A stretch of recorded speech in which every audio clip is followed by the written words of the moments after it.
ಅದೇ ನಿಮಿಷ ಇವರು ಹಾಸನದಿಂದ ಹೆಂಗೆ ಏರ್ಪೋರ್ಟ್ಗೆ ಹೋದರು? ಅಲ್ಲಿಂದ ಇಲ್ಲಿಗೆ ಸುಮಾರು 250 ಕಿಲೋಮೀಟ್ರ್ ಐತೆ. ಹೆಂಗೆ ಹೋದರು? ಅವ್ರೇನು ಫ್ಲೈಟಲ್ಲಿ ಹೋದ್ರ?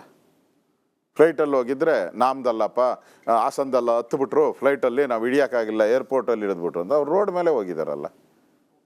4 ಜಿಲ್ಲೆ ದಾಟಿ ಹೋಗಿದಾರಲ್ಲ. ನಿಮ್ಮ ಪೊಲೀಸವ್ರು ಏನು ಮಾಡ್ತಾಯಿದ್ರು? ನಿಮ್ಮ ಇಂಟೆಲಿಜೆನ್ಸಿ ಅವ್ರು ಏನು ಮಾಡ್ತಾಯಿದ್ರು? ಅಲ್ಲೇ ಹಿಡ್ಕೊಂಬೋದಾಯ್ತಲ್ಲ. ಇಲ್ಲಿ ಇದ್ದಾಗ ಬಿಟ್ಬಿಟ್ರಿ, ಹಾಸನದಲ್ಲಿ ಇದ್ದಾಗ ಬಿಟ್ರಿ, ಬೆಂಗಳೂರಲ್ಲಿ ಇದ್ದಾಗ ಬಿಟ್ಬಿಟ್ಟು ಅವ್ರು ಫ್ಲೈಟಕ್ಕೆ ಹೋದ್ಮೇಲೆ ಮೋದಿ ಕಳಿಸ್ಬಿಟ್ರು ಅಂತಾರೆ. ಅದು ವಿಡಿಯೋ ಬಿಡುಗಡೆಗೆ 2 ದಿನ ಇಲ್ಲೇ ಇದ್ರು ಅವರು. ಆಯ್ತಲ್ಲ, ಅದು ಬಿಡುಗಡೆ ಆಗಿ 4 ದಿನ ಆದಾಗೂ ಇಲ್ಲೇ ಇದ್ರು. ಹೋಗಿ ಓಟ್ ಹಾಕಿದ್ದಾರೆ. ನಿಮ್ಮ ಇಂಟೆಲಿಜೆನ್ಸ್ ಏನೇ ಆಗಬೇಕಾಯ್ತು? ಕಾಂಗ್ರೆಸ್ ಅವ್ರಿಗೆ ಪ್ರಜ್ವಲ್ ರೇವಣ್ಣಿಂದ ಇಲ್ಲಿಂದ ಓಡೋಗ್ಬೇಕು, ಅದನ್ನು ಮೋದಿ ಮೇಲೆ ಹಾಕಬೇಕು. ಟ್ರಿಕ್ಸ್ ಅಷ್ಟೇ.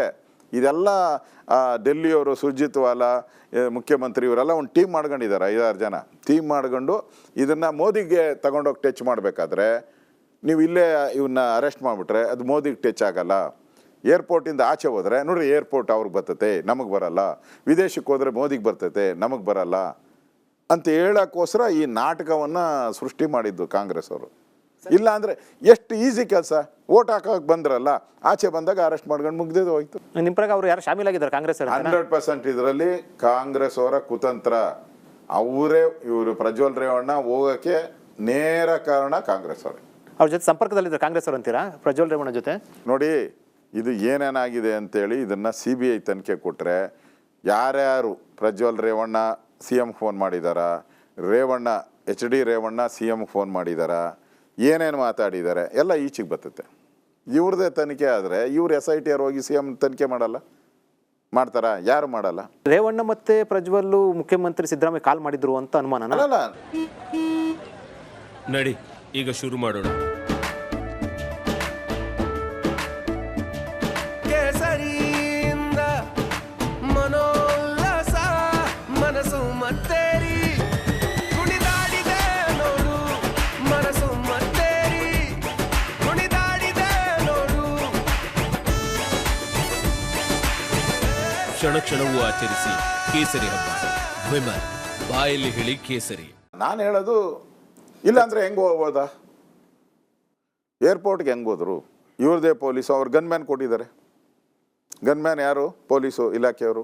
ಅವ್ರ ಕಂಟ್ರೋಲ್ ಯಾರ ಕೈಯಲ್ಲಿ ಇರ್ತತೆ? ಇಲ್ಲಿ ಸರ್ಕಾರದ ಕೈಯಲ್ಲಿ ಇರ್ತತೆ. ಅವನ ಹತ್ರ ಮಿನಿಟ್ ಇನ್ಫಾರ್ಮೇಷನ್ ತೊಗೊಬೋದಾಯ್ತಲ್ಲ. ಯಾಕೆ ತಗೊಂಡಿಲ್ಲ? ಅವ್ರು ಕಾರ್ ಹತ್ತಾ ಇದ್ದಾರೆ, ಇಲ್ಲಿ ಹೋಗ್ತಾ ಇದ್ದಾರೆ, ಏನು ತಗೊಂಡೇ ಇಲ್ಲಲ್ಲ ನೀವು? ಇನ್ಫಾರ್ಮೇಷನ್ನೇ ತೊಗೊಂಡಿಲ್ಲಲ್ಲ. ಇದರಲ್ಲಿ ಒಂದು 100 ಜನ 200 ಜನ ಹಂಚಿದ್ದೆಷ್ಟು ನಿಮಗೆ ಅಪರಾಧ ಅಂತ ಕಾಣಿಸುತ್ತೆ.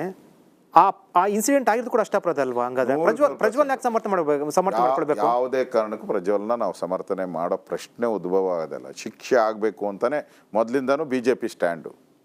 ಶಿಕ್ಷೆ ಆಗಬೇಕಾದ್ದನ್ನು ಬಿಟ್ಟು ಕಳಿಸ್ಬಿಟ್ರಲ್ಲ ಅಂತ ನಾವು ಪ್ರಶ್ನೆ ಅಷ್ಟೇ. ಟಿಕೆಟ್ ನೀವೇ ತಾನೇ ಕೊಟ್ಟಿದ್ದು? ಅಲ್ಲ, ನಾವು ನಮ್ಮ MP ಅಲ್ಲ ಅವರು. ಪ್ರಜ್ವಲ್ ರೇವಣ್ಣ ಈಗ MP, ಇನ್ನೂ ಈ ರಿಸಲ್ಟ್ ಬರೋವರೆಗೂ, ಇನ್ನೊಂದು ಹೊಸ ಸರ್ಕಾರ ಬರೋವರೆಗೂ ಅವ್ರು MP. ಈಗಲೂ MP ಅವರು. ಎಲ್ಲಿಂದ MP ಅವರು? ಕಾಂಗ್ರೆಸ್ಸು ಮತ್ತು JDSನ ಅಲಯನ್ಸ್ ಪಾರ್ಟಿಯಿಂದ ಅವರು MP ಆಗಿದ್ದು. ನಮ್ಮ ಪಾರ್ಟಿಯಿಂದ MP ಆಗಿಲ್ಲ ಅವರು. ನಮ್ಮ NDAಯಿಂದ MP ಆಗಿಲ್ಲ. ಮುಂದೆ ಚುನಾವಣೆ ಆಗಿದೆ, ಇನ್ನೂ MP ಆಗಿಲ್ಲ. ಈಗ MP ಆಗಿರೋದು ಅವ್ರ ಪಾರ್ಟಿಯಿಂದ. ಅವ್ರು ಅದಕ್ಕೆ ಪ್ರಶ್ನೆಗೆ ಉತ್ತರ ಕೊಡ್ಬೇಕು. ಅವರು ರಿಸಲ್ಟ್ ಬಂದು ಒಂದೊಳಗೆ ಗೆದ್ರೆ NDA MP ಆಗ್ತಾರೆ, ಒಂದೊಳಗೆ ಗೆದ್ರೆ ನೋಡಿ. ಅವಾಗ ಈಗಾಗಲೇ JDS ಅವರು ಅವ್ರನ್ನ ಸಸ್ಪೆಂಡ್ ಮಾಡಿದ್ದಾರೆ. MP ಆದಮೇಲೆ ಯಾರು ಅಧಿಕಾರ ಇರ್ತತೆ ಕಾನೂನು ಪ್ರಕಾರ? JDS ಮಾಡಬೇಕಾ, NDA ಮಾಡಬೇಕಾ? ಮಾಡ್ತಾರೆ. 100% ಕ್ರಮ ತೆಗೆದುಕೊಳ್ತಾರೆ. ಈ ಕುಮಾರಸ್ವಾಮಿ ಸ್ಪಷ್ಟವಾಗಿ ಹೇಳಿದ್ದಾರೆ, ಮುಲ್ಲಾಜೆ ಇಲ್ಲ, ಅವ್ನು ತಪ್ಪು ಮಾಡಿದ್ರೆ ನೇಣಿಗೇರಿಸಿ ಅಂತ ಹೇಳಿದ್ದಾರೆ. ಮತ್ತು ಮುಗ್ದೋಯ್ತಲ್ಲ ಅಲ್ಲಿಗೆ. ಮತ್ತು ಏನು ಆ ಥರದ್ದೇ ನಮ್ಮ ಪಾರ್ಟಿ ಅಂತೂ ಕೂಡ ಇದರಲ್ಲಿ ಏನು ಸತ್ಯಾಸತ್ಯತೆ ಇದೆ ಹೊರಗಡೆ ಬರಬೇಕು. ಯಾರು ತಪ್ಪು ಮಾಡಿದ್ದಾರೆ ಪ್ರಜ್ವಲ್ ರೇವಣ್ಣ, ಅವ್ನಿಗೆ ಶಿಕ್ಷೆ ಆಗಬೇಕು. ಅದೇ ರೀತಿ ಯಾರು ಹಂಚಿದ್ದಾರೆ ಅವ್ರಿಗೂ ಅಷ್ಟೇ ಕಠಿಣವಾದಂಥ ಶಿಕ್ಷೆ ಆಗುತ್ತೆ. ಹಂಚಿಕೆ ಯಾರು ಮಾಡಿರೋದು ಪೆನ್ಡ್ರೈವ್ ಪ್ರಕರಣ? ಬೀದಿಗೆ ಬರಬೇಕಾದ್ರೆ CBI ತನಿಖೆ ಆಗಬೇಕು. ಈಗ ಅವನು ಹೇಳಿದಾನಲ್ಲ, ಯಾರು? ದೇವರಾಜೇಗೌಡ ಅವನು ಹೇಳಿದ್ದಾನಲ್ಲ, ಎಲ್ಲ ಕಾಂಗ್ರೆಸ್ ಅವರೇ ಮಾಡಿರೋದು ಅಂತ ಹೇಳಿದ್ದಾನೆ ಅವನು. ಮತ್ತು ಕಾನ್ವರ್ಜೇಷನ್ ಮಾತಾಡಿದಾರಲ್ಲ ಇದರಲ್ಲಿ, ಯಾರ ಜೊತೆ ಮಾತಾಡಿದ್ದೀರಿ ಅಂತೆಲ್ಲ ಶಿವರಾಮೇಗೌಡ, DK ಶಿವಕುಮಾರ್ ಎಲ್ಲ ಹೆಸರನ್ನು ಹೇಳಿದ್ದಾರೆ. ಆ ಪೆನ್ಡ್ರೈವ್ ಎಲ್ಲ ಕೂಡ ಬಂದಿದೆ, ಮಾಧ್ಯಮದಲ್ಲೂ ಕೂಡ ಬಂದಿದೆ. ಅದರಿಂದ ಇದಕ್ಕೆಲ್ಲ ಉತ್ತರ ಕಾಂಗ್ರೆಸ್ ಅವ್ರು ಕೊಡಬೇಕು. ಅದಕ್ಕೇನೋ ಇವಾಗೇನೋ ಮೊನ್ನೆ ಹೇಳೋದಂತೆ ಇನ್ಮೇಲೆ ಅದ್ರ ಬಗ್ಗೆ ಮಾತಾಡಬಾರ್ದು ಅಂತ.